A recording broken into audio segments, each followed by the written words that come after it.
direcionar através da palavra, a sua vida será transformada. Amém? Vamos estar orando, apresentando aqui o céu do Senhor. Espírito Santo, ó Pai, Criador do céu e da terra. Meu Deus, aqui está já o teu servo, Senhor, na tribuna, neste altar, Senhor, sendo preparado, Senhor, para transmitir a tua palavra para a sua igreja, Senhor. Eu tenho certeza que a tua palavra, ela vai ao endereço certo, Senhor, que haverá transformação, Senhor, haverá milagre aqui nessa noite. Usa o teu servo com autoridade, com sabedoria, com conhecimento, com entendimento, ó Pai. Senhor, eu entrego ele em tuas mãos, em nome do Senhor Salvador Jesus Cristo. Vamos receber o servo do Senhor com uma salva de palmas bem forte para Jesus.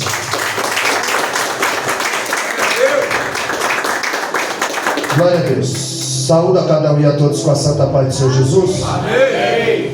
Nós temos um tema, por ele seremos norteados. Está em Neemias capítulo 2, versículo 17. Glória a Deus. Desde já quero agradecer a Deus por mais uma oportunidade que Ele nos concede na sua presença, por poder fazer a exposição da sua palavra. Me acompanha minha esposa Selma. Ela é quem dá credibilidade ao meu ministério. Minha esposa sempre está comigo. Agradecer ao pastor pela confiança, por ceder a tribuna, todos os obreiros, a todos que aqui estão cooperando nessa noite. Neemias capítulo 2, versículo 17. Então lhes disse: bem vede vós a miséria em que estamos, e que Jerusalém está assolada, e que suas portas têm sido queimadas. Vinde, pois, e reedifiquemos o muro de Jerusalém, e não estejamos mais em opróbrio, ou seja, em humilhação. Amém? Os irmãos podem tomar o vosso assento. Louvado seja o nome do Senhor. Esse versículo nos ensina que havia 3 problemas dentro de Jerusalém. O povo estava sendo humilhado, havia pobreza e havia injustiça. Ou seja, os juízes não julgavam mais a causa do povo, porque todo juiz julgava a causa na porta da cidade. E o texto diz que as portas estavam queimadas. Ou seja, não havia quem julgasse segundo a lei. Os muros foram derrubados. Isso indicava que a cidade estava fragilizada e vulnerável ao ataque dos inimigos. Mas Deus ia levantar um homem, o nome de Neemias, para fazer uma grande reforma na cidade e no povo. Porque havia 120 anos que a cidade estava destruída. Havia 120 anos que a cidade tinha sido saqueada, o povo tinha sido levado cativo. Ou seja, a cidade estava destruída. O povo passou 70 anos exilado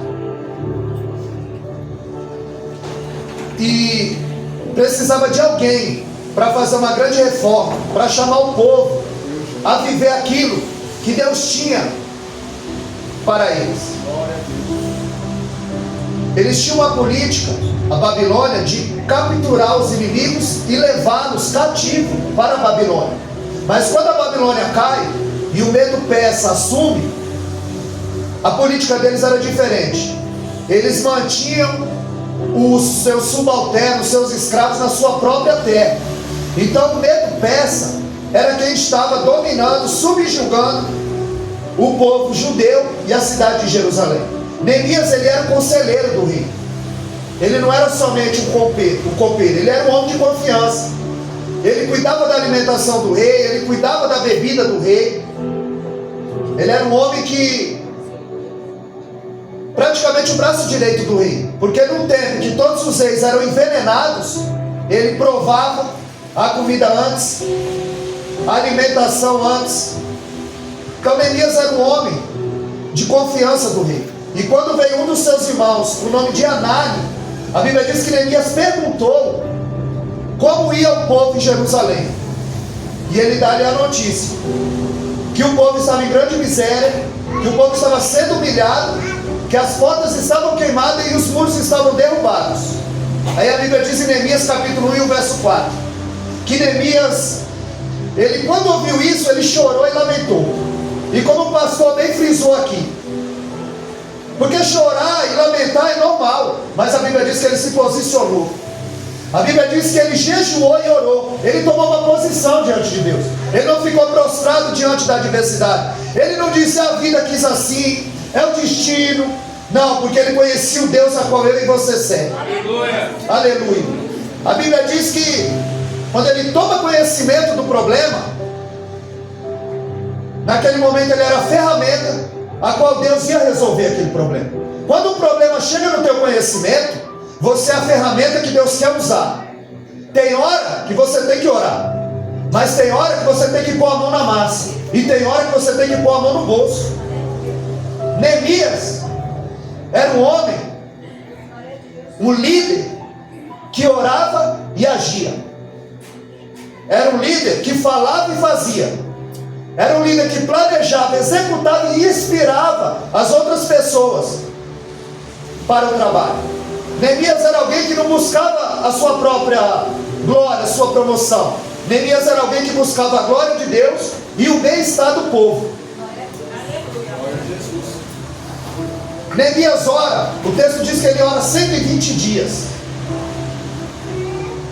para falar com o rei. A Bíblia diz em Provérbios 19:2 que quem se precipita peca. Neemias, antes de tomar uma atitude, ele ora. E a Bíblia diz que ele ora durante 120 dias, orando e jejuando. Porque em Esdras, capítulo 4, verso 21, a Bíblia diz que esse mesmo rei Artaxerxes, ele tinha paralisado a obra, o templo, porque Zorobabel estava reconstruindo o templo. Mas eles tinham como Jerusalém, os judeus eram um povo rebelde, não era um povo bem visto. Então esse mesmo rei, ele mandou paralisar a obra, a reconstrução do templo. Só que Neemias, ele está debaixo de uma direção de Deus. Ele não é crente precipitado. Ele vai falar com o rei no momento em que a rainha está presente. E ele não vai citar a cidade de Jerusalém. Ele vai mexer em algo que o medo e o peça, eles prezam muito, que são seus ancestrais. E aquele que levava alegria, porque o vinho na Bíblia representa alegria, aquele que ia levar o vinho, a alegria estava triste. E o texto diz que o rei percebeu, e ele disse: nunca eu estive triste na presença do rei. Ele: por que está triste? Por que está caído o teu semblante? E ele não vai citar Jerusalém, porque o rei já está influenciado. Ele vai dizer: a cidade dos meus pais está queimada, os muros estão derrubados. Dos 13 capítulos que compõem o livro de Neemias, 10 orações ele faz nesse livro. Porque quando o homem trabalha, ele trabalha, mas quando o homem ora, aí é Deus que trabalha. Quando você ora, Deus começa a trabalhar em seu favor. Porque Deus não dá nada de mão beijada para ser ninguém.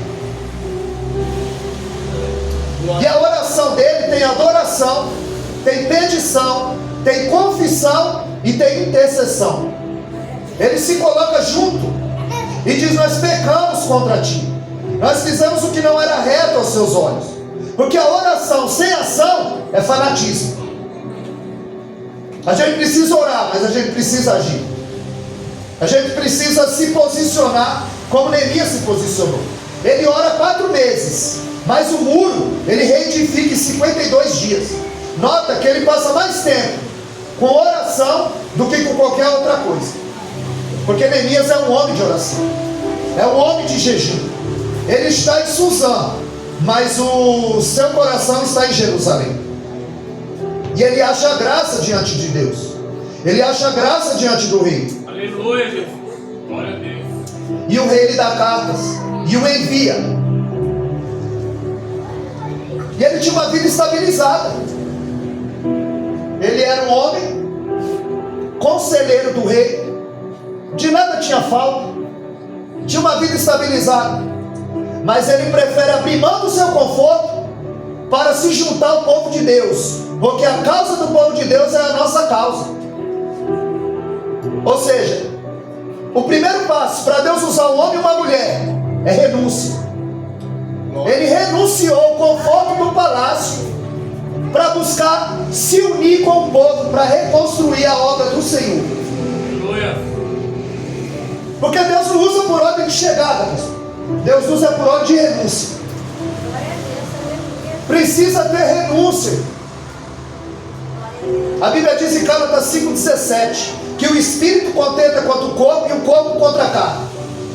O Espírito contenta contra a carne e a carne contra o Espírito, e opõe-se um ao outro para que não façais o que quereis. A luta da carne e do Espírito é constante.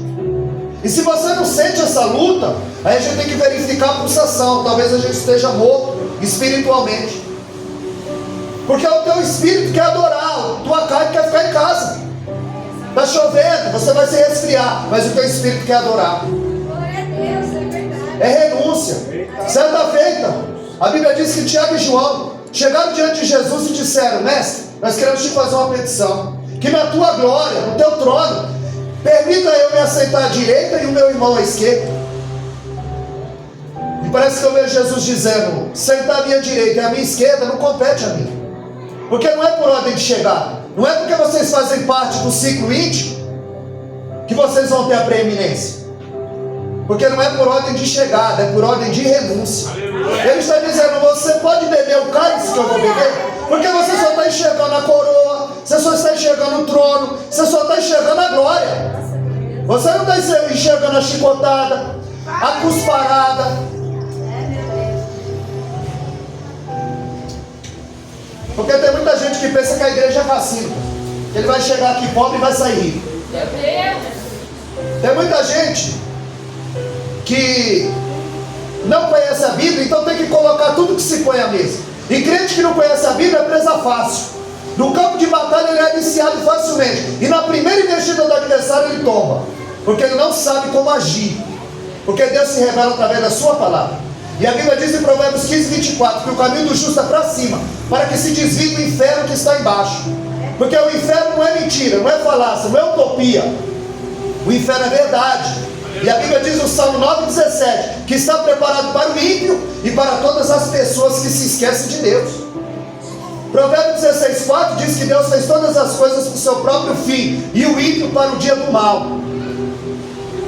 Precisa viver uma vida de renúncia. Ele estava dizendo: vocês estão enxergando a coroa e o trono, mas você sabe que essa coroa é de espinho e que esse trono é uma cruz? Porque as pessoas pensam que Jesus vai resolver todos os problemas que elas criaram. É uma vida de renúncia. Foi o que aconteceu com Moisés. Aos Hebreus 11:24 a Bíblia diz que Moisés renunciou ser chamado filho da filha de Faraó. Chambre, o biblista, ele vai dizer que Moisés estava sendo preparado para ser o próximo Faraó. Ele recusa o palácio, ele recusa o carro. Ele sabia, porque a mãe dele, Joquebede, o criou. Ele sabia, ele conhecia o Deus a qual você serviu. Ele renuncia o palácio para sofrer com o povo no deserto. Renúncia. José, ele renuncia a se deitar com a mulher de Potifar. É uma vida de renúncia. Antes do muro ser reconstruído na sua vida, você precisa renunciar.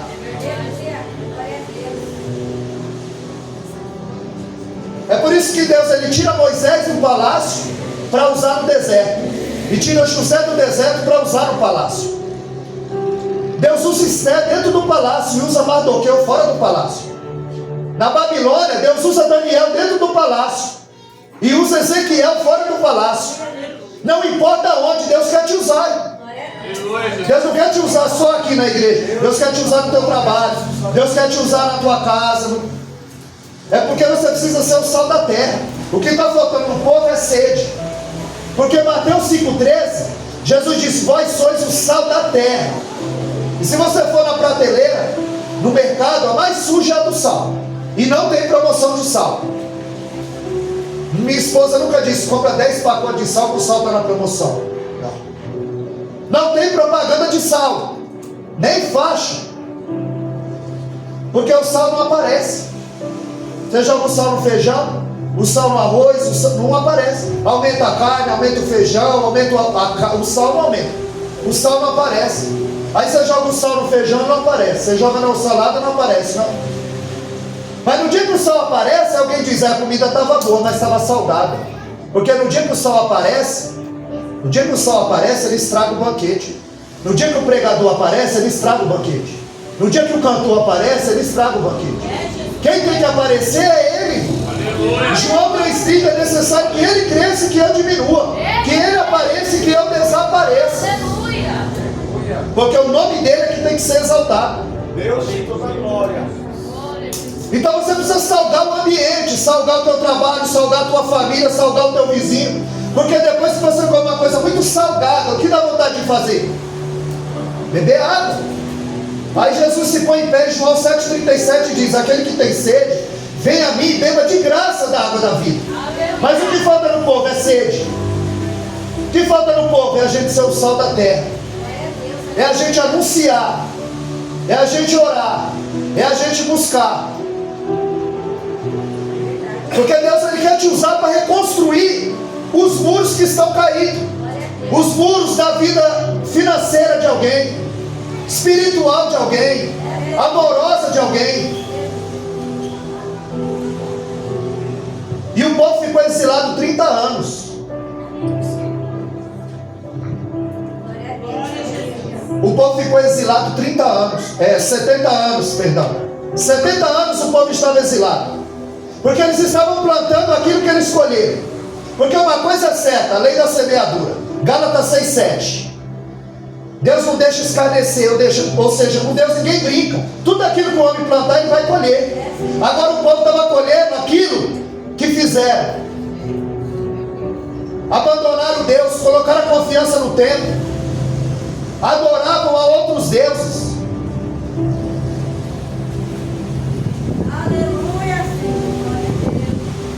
Eles estavam sendo exilados. Deus usou vários profetas para alertá-los. E quando eu leio Jeremias, ele alertou sobre o cativeiro. Em Jeremias 7,16 Deus diz: Jeremias, não ore mais por esse povo, porque eu não vou ouvi-lo, porque a sentença já estava lavrada. E Ezequiel, livro do profeta Ezequiel 14:21, a Bíblia diz que Deus ele tem 4 juízos para enviar sobre a terra: a fome, a peste, a espada e os animais da terra. Os animais, peçonhenta. E o povo ia agora provar a espada da Babilônia. O povo foi cativo. E Deus estava dizendo: Jeremias, não ora por esse povo, porque eu não vou ouvir. A gente tem que tomar cuidado, viu, irmão? Porque o camarada atravessa aquela linha tênue, fina, entre a paciência e a misericórdia de Deus. Peca, apronta, transgride, adultera. Aí quando Deus entra com a espada e lhe apresenta a conta, aí ele diz: pastor, ora por mim, o inimigo está furioso. Ele estava dizendo: Jeremias, não ora por esse povo. Jeremias, não coloca a mão onde eu já pus a espada. Porque tem hora que sai a benignidade, a bondade, a misericórdia, a segunda chance, e a justiça de Deus está pedindo passagem. E as pessoas ficam pensando, irmão, que Deus é bonzinho. A Bíblia diz no Salmo 11, verso 7, que Ele é santo e ama a justiça. Deus é justo. Não deixa escarnecer, com Ele ninguém brinca. No tribunal dele, como o pastor disse aqui, segundo aos Coríntios 5:10, que todos nós compareceremos ao tribunal de Cristo para prestar conta daquilo que fizemos por meio do corpo, quer seja bom, quer seja mal. Nesse tribunal, ninguém vai subornar o juiz e nem as testemunhas, porque o Senhor sabe o que permeia e o que perpassa no coração de cada um aqui. Ele estava dizendo: Jeremias, não coloca a mão aonde eu coloquei a espada. Isaías capítulo 25, verso 9, Isaías estava dizendo: quando Deus envia o juízo sobre a terra, os moradores da terra aprendem o que é justiça. A Babilônia caiu. Ciro, Medo, Persa, Ciro e Dário, os 2 reis que assumiram quando a Babilônia caiu, ele tinha conhecimento das profecias de Jeremias. E no capítulo 29, no verso 10, Jeremias disse: olha, o cativeiro vai durar 70 anos, e depois eu vos trarei de volta para essa terra. Em Jeremias 29:11 ele disse: bem sei eu os pensamentos que tenho sobre vós, pensamento de paz e não de mal, para vos dar o fim que desejais. Então passareis a orar a mim e eu vos ouvirei, serei achado de vós, diz o Senhor, quando me buscardes de todo o vosso coração. sem parcialidade. Deus estava dizendo, essa tua prova, ela tem dia e hora para terminar. Cantaragasúbia. Porque existe um que só Deus conhece nessa noite. Aleluia. Tem dia e hora para acabar. O povo ia ficar exilado 70 anos. E Ciro permite o povo voltar para sua terra. Glória a Jesus. Aleluia. E o povo volta em 3 levas. Primeira leva com Esdras. Primeira leva com Zorobabel, para reconstruir o templo. A segunda leva com Esdras, para ensinar a lei. E a terceira leva com Neemias, para reconstruir os muros. Ia despertar a fé daquele povo. Ia despertar o conhecimento sobre Deus daquele povo. Zorobabel, Neemias, Esdras, Ageu, Zacarias trabalharam em conjunto, porque ninguém faz nada sozinho. É por isso que Ageu 2:9, ele disse, a glória da segunda casa será maior do que a primeira, porque a primeira casa que Salomão construiu tinha ouro, prata, a arca da aliança, o maná, a vara de Arão floresceu, o maná, ouro, prata. Agora a segunda, a cidade estava destruída, os muros estavam derrubados e as portas estavam queimadas. No segundo templo não ia haver ouro, não ia haver prata, e o povo estava triste. E Deus usa o profeta Ageu e diz, não, essa casa pode não ter prata e pode não ter ouro, mas a minha presença vai ser maior, a minha glória vai ser maior. Aleluia. É por isso que ele vai dizer, a glória da segunda casa vai ser maior do que a primeira, porque a minha presença vai ser atuante, a minha presença vai ser mais forte. Mas quando eles vão reconstruir o templo, ensinar a lei e reconstruir os muros, teve 3 que não gostou: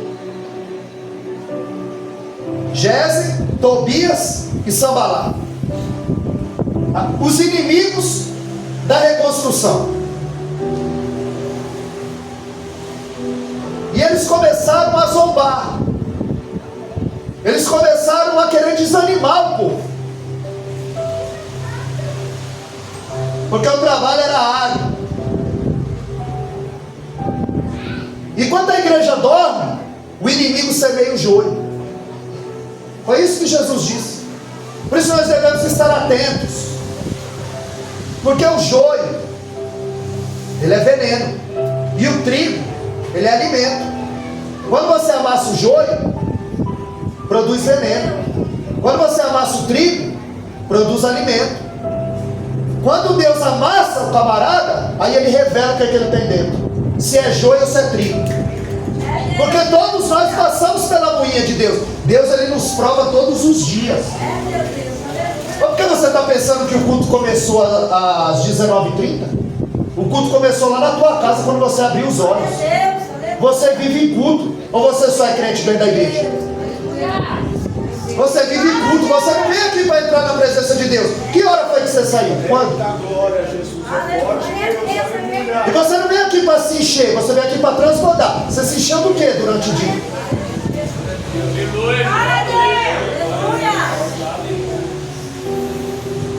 A Bíblia diz que esse Tobias, ele se mudou para dentro da casa de Deus.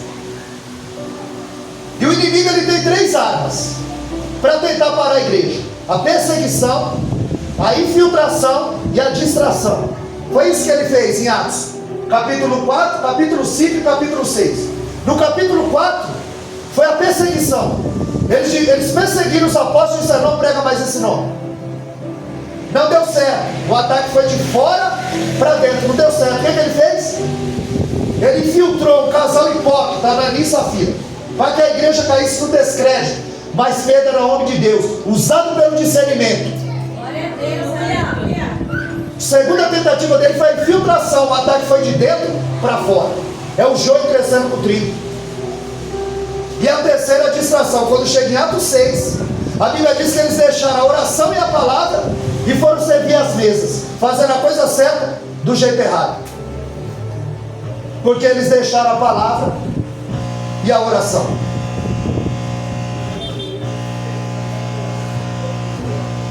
E os inimigos da reconstrução, da mesma maneira.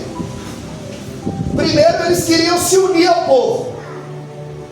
Depois eles queriam fazer algumas acusações para desanimar o povo.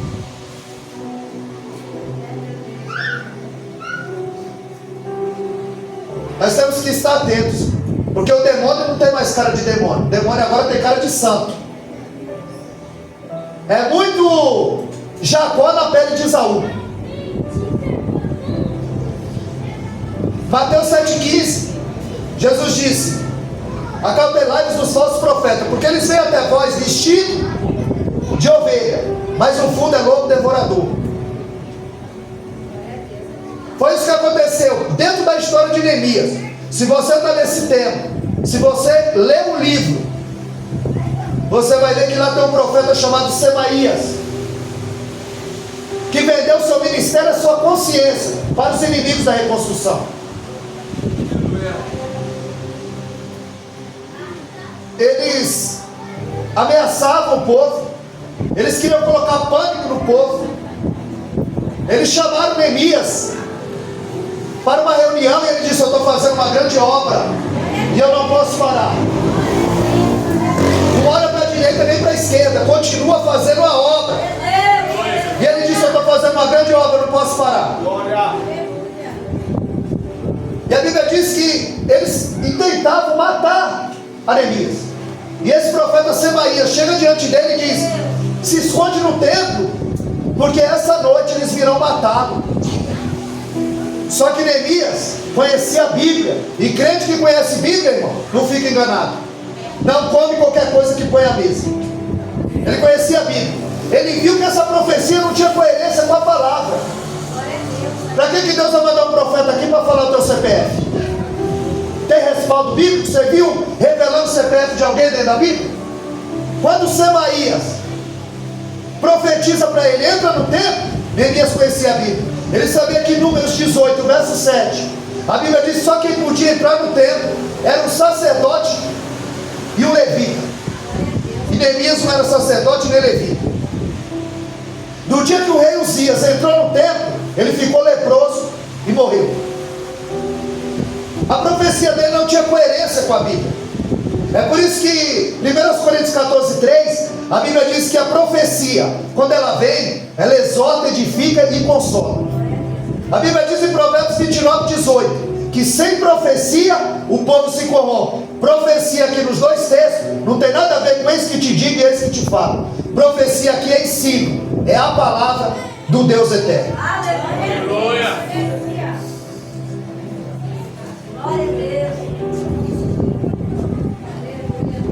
Ele percebeu que ele era um falso profeta.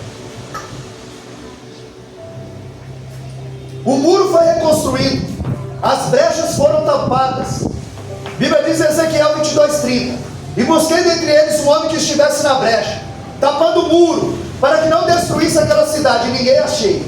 Mas que quando o Senhor de todos os olhos nos vê aqui nessa noite, eles nos achem tapando as brechas, reconstruindo os muros, em oração, em jejum, buscando a face do Deus eterno, fazendo a vontade do Deus eterno.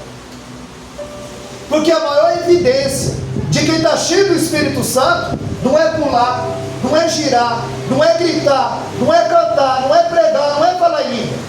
É quando eu posso mentir e não minto. É quando eu posso adulterar e não adultero.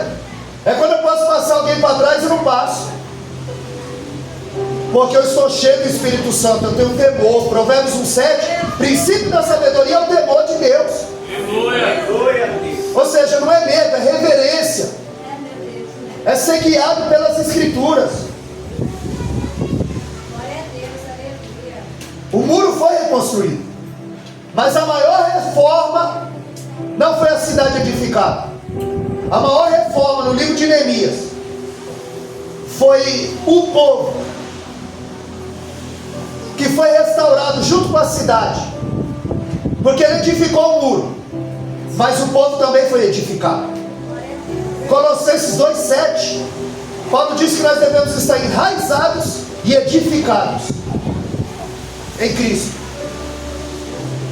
Vocês têm que estar enraizados na palavra e edificado no céu. A igreja tem dois endereços. Ela está enraizada na terra e edificada no céu. Então, a maior reforma de Neemias, pastor, não foi reconstruir o muro. A maior reforma de Neemias foi restaurar a autoridade da palavra sobre o povo.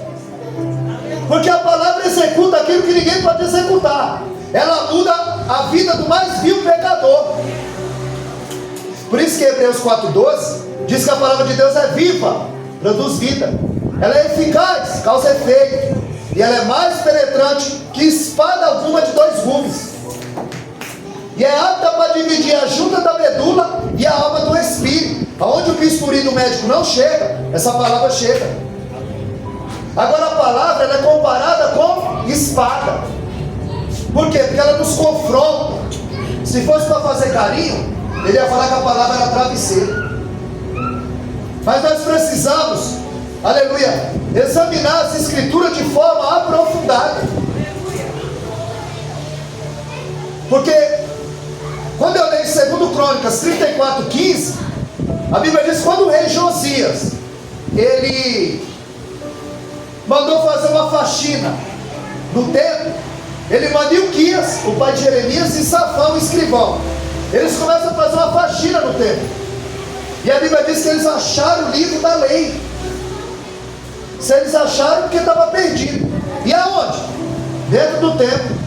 Irmão, tem muito lugar que o livro está perdido dentro do templo, que a palavra não é mais a prioridade.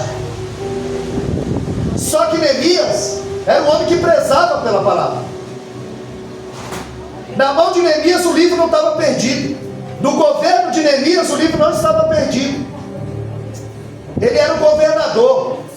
E quando nós vemos Neemias capítulo 8, houve uma grande reforma dentro de Israel, desencadeado pela palavra. Neemias 13:24, esse povo tinha perdido a língua pátria. Eles viveram muito tempo fora. Neemias 13:24, eles perderam a língua pátria. Eles recorreram à sua liderança. Tragam a palavra. Nós precisamos ouvir a palavra.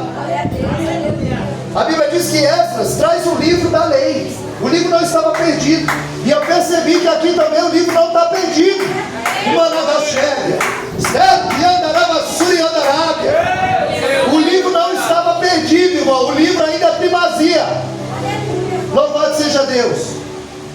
Aqui na igreja pentecostal, coração de Deus, a palavra é a primazia. Pelo que eu percebi, pelo que eu senti e pelo que eu ouvi. Esdras traz o livro da lei perante a congregação. Chambre vai dizer que havia cerca de 30 mil naquela praça. A Bíblia diz que ele se colocou em pé no púlpito. E Esdras 7:10, a Bíblia diz que ele preparou o coração para buscar, para cumprir e para ensinar a lei do Senhor. Você está achando que eu vim trazer essa mensagem? Foi assistir o jogo do São Paulo ontem na Libertadores? Ou foi até 2 horas da manhã, debruçado sobre as escrituras? Porque eu não posso trazer comida enlatada para o povo de Deus. Eu tenho que trazer algo da panificadora do céu, é pão quente. Esdras preparou o seu coração para buscar, para cumprir, para ensinar. Ele não chegou lá de todo jeito, não. Spurgeon dizia: não se preocupe com quem entra e sai da igreja, se preocupe com quem entra e sai do púlpito. Porque é daqui que Deus governa a igreja, é daqui que Deus manda a sua palavra.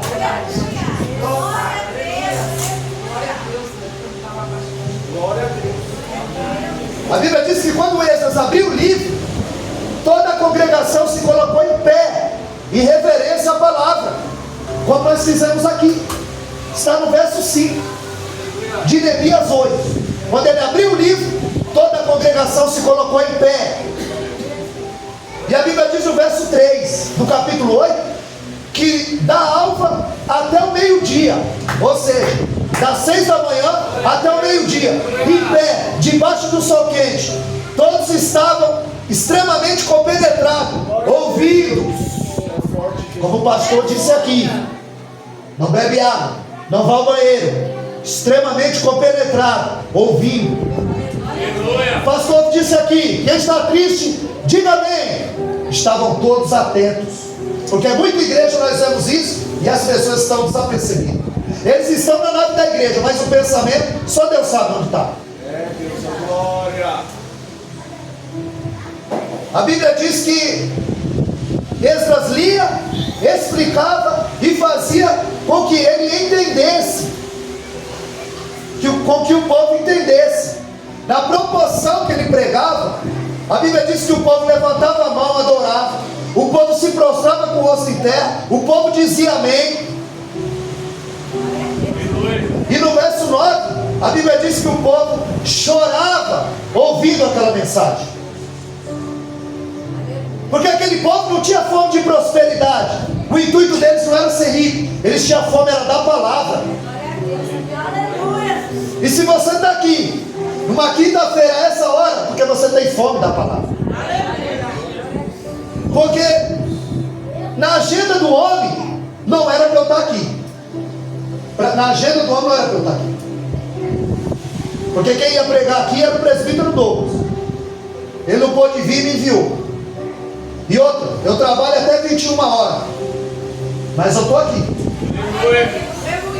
porque estava na agenda do céu. A Bíblia diz no Salmo 139, o verso 16, que o Senhor escreveu no seu livro todos os dias da nossa vida, antes de nós nascermos. Ou seja, nós só estamos vivendo aquilo que Deus preparou para nós.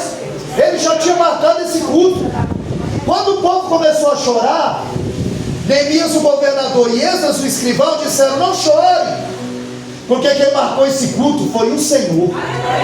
Quem enviou essa palavra foi o Senhor. Ele estava dizendo: não chore, esse dia é de alegria, não é de lamentação, não é de choro, porque vocês estavam no cativeiro e agora vocês estão aqui. Antes vocês estavam aprisionados pelo inimigo e agora você está aqui. Você é liberto. E Deus quer te usar e te levantar nessa terra e botar você para baixar, para que você venha pregar a palavra do Deus eterno.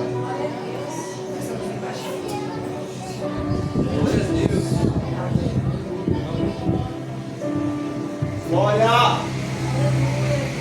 Mas tem gente que ele quer ouvir uma voz do além. E Deus, ele quer abrir os seus olhos para você ver o que está acontecendo ao seu redor. Neemias não ouviu uma voz do além. Neemias perguntou. Porque quando chega ao teu conhecimento, Deus quer te usar naquele problema. Você é a ferramenta que Deus vai te usar, porque você o conhece. Aleluia, Deus. O pastor disse aqui, Isaías 59, você sabe que a mão dele não está encolhida e que o ouvido dele não está gravado, para que não possa ouvir e para que não possa abençoar. Em João 6,37, ele disse: a todo aquele que vem a mim, de maneira nenhuma lançarei fora. Deus, ele usa cada um de uma forma. Aleluia.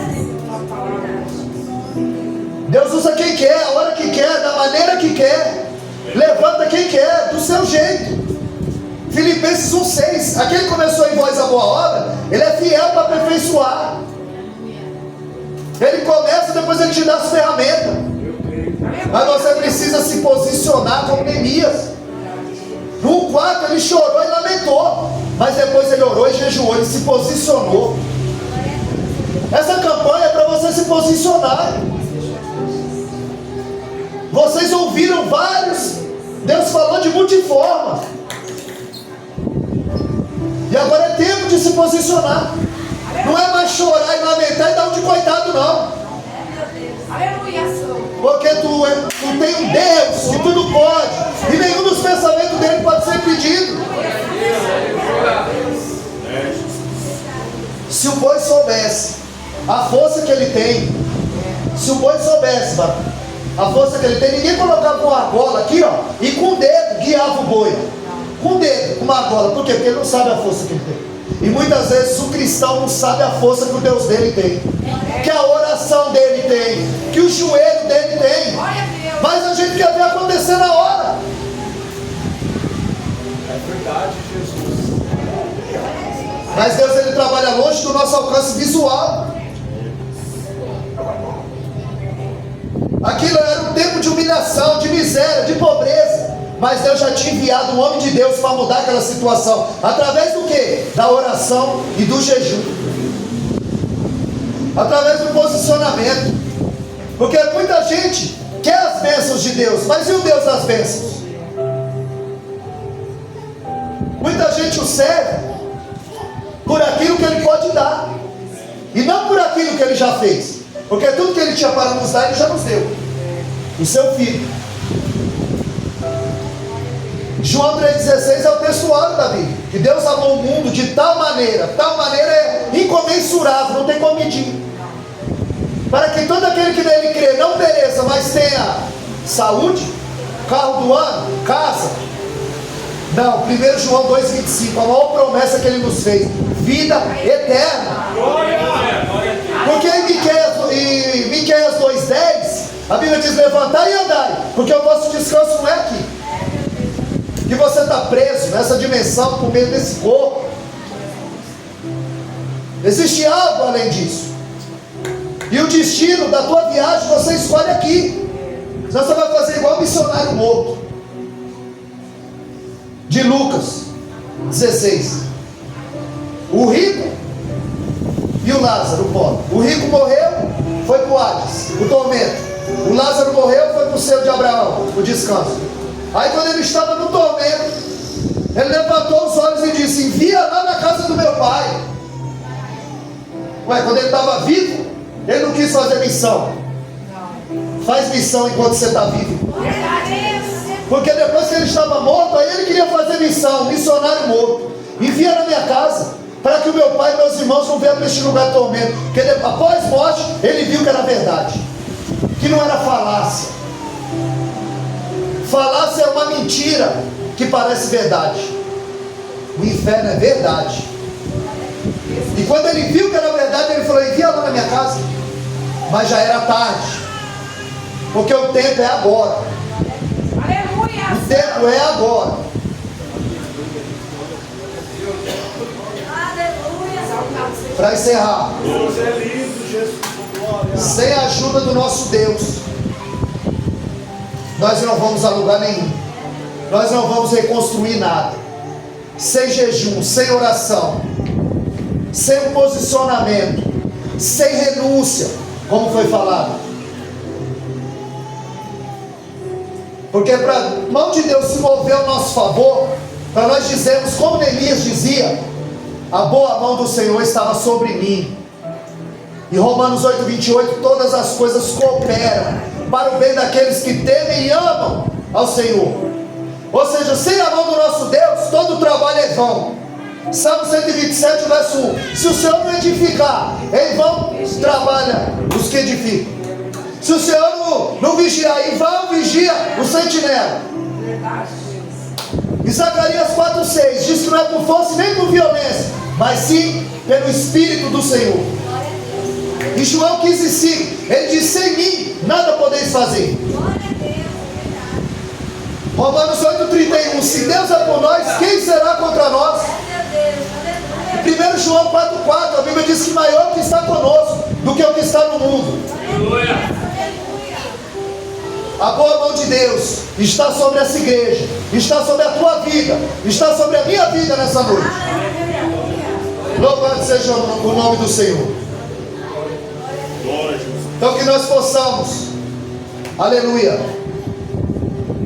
aprender com Neemias a jejuar, a orar, se posicionar, uma vida de renúncia. Ele deixa o conforto do palácio para correr atrás da glória de Deus e do bem-estar do povo de Deus. Amém, amados?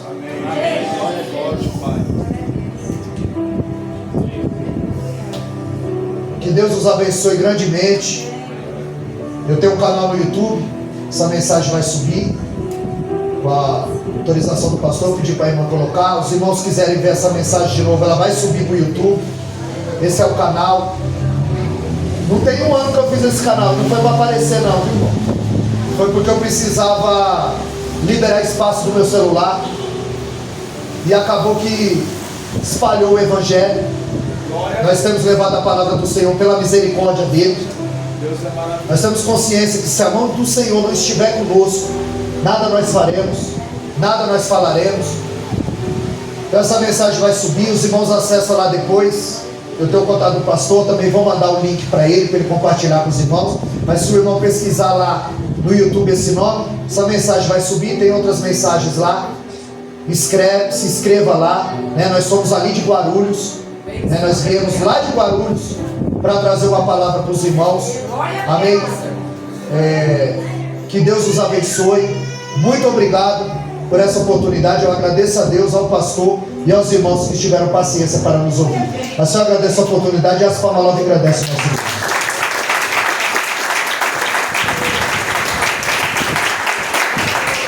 Glória a Deus.